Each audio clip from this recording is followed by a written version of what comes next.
Private space is a place where only certain people are permitted by law, possession, or custom, while public space is a place where all inhabitants can spend their time. In comparison to public places, which are typically accessible and available to all residents, such as hospitals, private space is an area where a person has a legitimate right of privacy, even one's own home. We're going to learn from the individualist point of view. An individualist is a free-spirited person who believes in self-sufficiency and values ideal rights over the greater good of all. In general, an individualist prioritizes personal goals, interests over collective goals and interests. They still agree that relying on personal desires benefits society. Individualism is concerned with who you are. The concept of being an individualist is concerned with each person's rights and self-interest. Individualists believe in limited government and tend to be self-sufficient. As a result, private property limits government interference because they believe government intervention limits their rights. An individualist will also assume that private property is important for individuals' economic rights.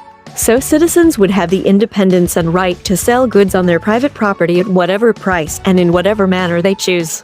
Having private property often allows us to have more service to others because public facilities necessitate waiting time and private properties are driven by the benefit to be effective.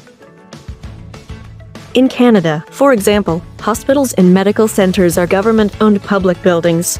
The taxes we pay help to fund our health care as well.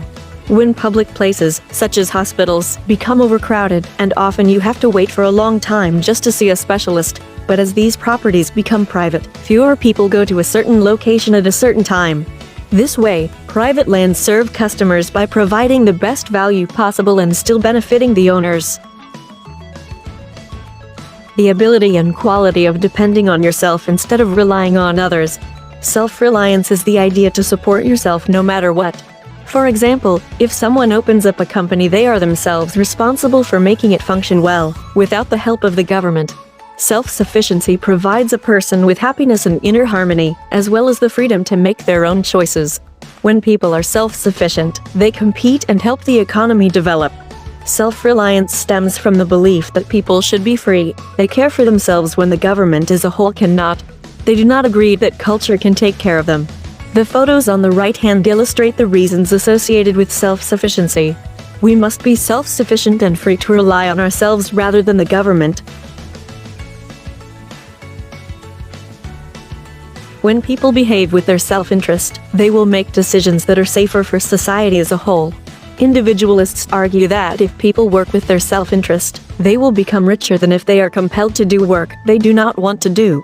Individuals would not worry about what they do if they were not praised for their contributions. All work hard for themselves with their best self-interest increases everyone's income and benefits society as a whole. Government action is minimal in an economically free society. This ensures that the economy is subject to virtually no regulations. A free market economy is formed by factors like this. Individuals are free to follow their self-interest in a free market economy. Individualists believe that this is necessary for prosperity.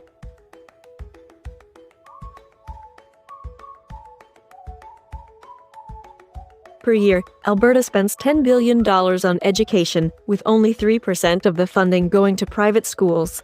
This controversy has been exacerbated by lobbying associations, unions, and even the Edmonton Public School Board urging the provincial government to cut off all public funding for private schools.